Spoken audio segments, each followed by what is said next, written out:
Police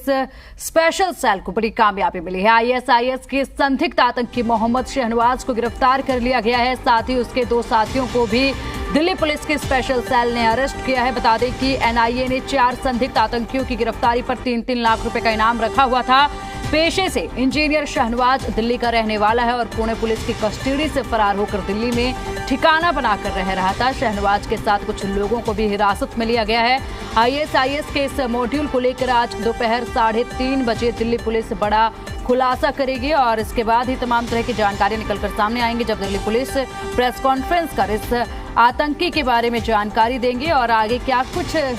कार्रवाई की जाएगी उसकी जानकारी देगी।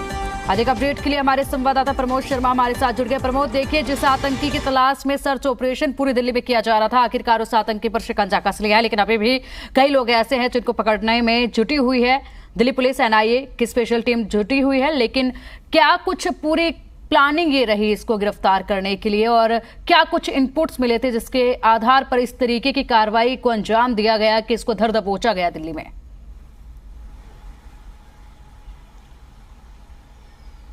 देखिए, नेशनल इन्वेस्टिगेशन एजेंसी ने 4 आतंकियों के ऊपर 3-3 लाख रुपए का इनाम रखा था और उनकी गिरफ्तारी के लिए न सिर्फ एनआईए बल्कि पुणे पुलिस और दिल्ली पुलिस की स्पेशल सेल पिछले काफ़ी वक्त से लगातार अलग अलग जगहों पे रेड्स कर रही थी और उन्हीं रेड्स के दौरान कुछ इनपुट जो दिल्ली पुलिस की स्पेशल सेल को मिले थे, उसके बाद मोहम्मद शहनवाज को गिरफ्तार किया गया है। मोहम्मद शहनवाज को 17-18 जुलाई को पहले पुणे पुलिस ने एक बाइक चोरी के मामले में गिरफ्तार किया था, लेकिन उसके बाद वो पुलिस कस्टडी से फरार हो गया था, जिसके बाद ये जानकारी मिली थी कि ये आईएसआईएस से जुड़े हुए एक मॉड्यूल का हिस्सा है और पेशे से माइनिंग इंजीनियर है, बम बनाने में काफ़ी ज़्यादा माहिर है, आईडी बनाने का एक्सपर्ट है। इसकी गिरफ्तारी के साथ ही कुछ जो बम बनाने का केमिकल है वो भी जब्त किया गया है और साथ में इसके जो 2 एसोसिएट्स उनको भी स्पेशल सेल ने गिरफ्तार किया है। दरअसल जो 4 जो आतंकी थे उसमें मोहम्मद शहनवाज के अलावा रिजवान, अब्दुल्ला और तला लियाकत, ये 4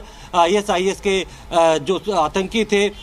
भारत को इस्लामिक स्टेट बनाने के मकसद से पूरी तरीके से रेडिकलाइज थे और अपने स्लीपर सेल की मदद से उत्तर भारत में एक बड़ी आतंकी वारदात को अंजाम देने की प्लानिंग कर रहे थे। लेकिन उससे पहले ही जब जितनी भी एंटी टेरर यूनिट्स को इनके बारे में जानकारी मिल गई थी, उसके बाद ये लोग फरार हो गए थे। रिजवान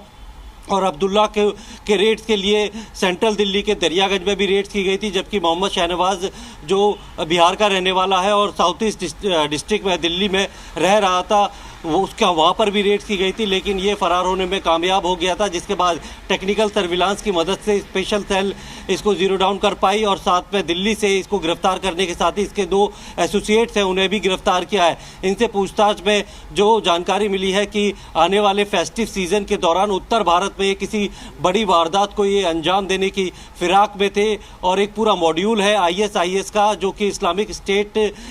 बनाने को लेकर जो है भारत में आतंकी घटनाओं को अंजाम देने की फिराक में था। फिलहाल इसे बड़ी कामयाबी दिल्ली पुलिस की स्पेशल सेल के लिए माना जा रहा है, क्योंकि एनआईए का ये मोस्ट वांटेड था। इसके ऊपर 3 लाख रुपए का इनाम भी रखा था, जबकि रिजवान और जो तला लियाकत है वो अभी भी फरार है। अब्दुल्ला के बारे में बताया जाता है कि उसने फर्जी कागजातों के आधार पर पासपोर्ट बनाकर वो ओमान में जाके छुप गया है और उसे वहाँ से प्रत्यर्पण करने की जो प्रक्रिया है उसको भी शुरू कर दिया गया है। तो इन 4 जो आतंकी थे 3-3 लाख के, उनमें से एक गिरफ्तार हो चुका है और इसके 2 एसोसिएट गिरफ्तार हुए। यानी आईएसआईएस का एक ऐसा मॉड्यूल जो कि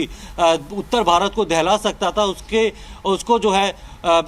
वारदात को अंजाम देने से पहले ही तोड़ दिया गया है, उसे रोक दिया गया है। तो अब 3:30 बजे दिल्ली पुलिस की स्पेशल सेल प्रेस कॉन्फ्रेंस करके ये बताएगी कि इनके पास से किस तरीके का केमिकल बरामद हुआ है जो कि आईडी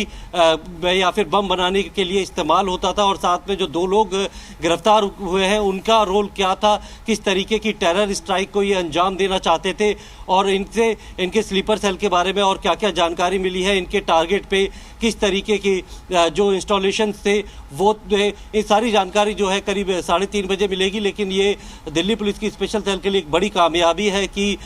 जो एक नॉर्थ इंडिया में बड़ी जो टेरर स्ट्राइक हो सकती थी उसे पहले ही रोक दिया गया है। तो अभी फिलहाल जो है इन्वेस्टिगेशन जो है स्पेशल सेल कर रहा है, इनसे पूछताछ की जा रही है। इनसे पूछताछ के दौरान जो भी लीड्स मिल रही है उसके आधार पे देश की जो तमाम एंटी टेरर यूनिट्स हैं वो अलग अलग जगहों पर रेड्स कर रही है, ताकि ऐसे इनके जो स्लीपर सेल या फिर इनके साथ में इनको फाइनेंस करने वाले, जो इनको फंडिंग देने वाले हैं, इनको लॉजिस्टिक सपोर्ट देने वाले हैं, ऐसे लोगों को आइडेंटिफाई किया जा सके ताकि इस पूरे टेरर मॉड्यूल को जड़ से खत्म किया जाए। ठीक है प्रमोद, देखिए शहनवाज और उसके दो साथी जो हैं वो अब गिरफ्त में हैं, और जिस तरीके से आपने बताया कि शहनवाज के पास से कुछ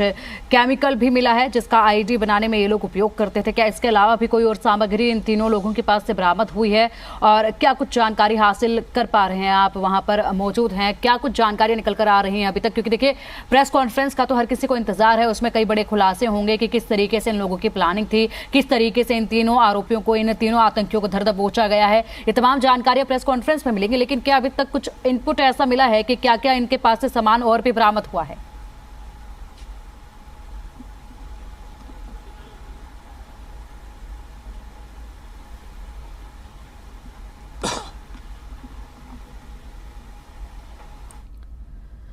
तो आपको बता दें कि दिल्ली आईएसआईएस का संदिग्ध शहनवाज गिरफ्तार हो चुका है। उसके साथ 2 साथियों को भी पुलिस ने धर दबोचा है। एनआईए ने इन पर 3-3 लाख रुपए का इनाम रखा हुआ था। अभी उसके कई साथियों की गिरफ्तारी होनी बाकी है और आज एक प्रेस कॉन्फ्रेंस की जाएगी और उसमें तमाम तरह की जानकारियां जो है मिलेंगी। दिल्ली पुलिस द्वारा ये प्रेस कॉन्फ्रेंस की जाएगी और बड़े खुलासे होने की इसमें पूरी उम्मीद जताई जा रही है। तमाम जानकारी जो है दिल्ली पुलिस इस प्रेस कॉन्फ्रेंस के माध्यम से साझा करेगी कि आखिरकार किस तरीके से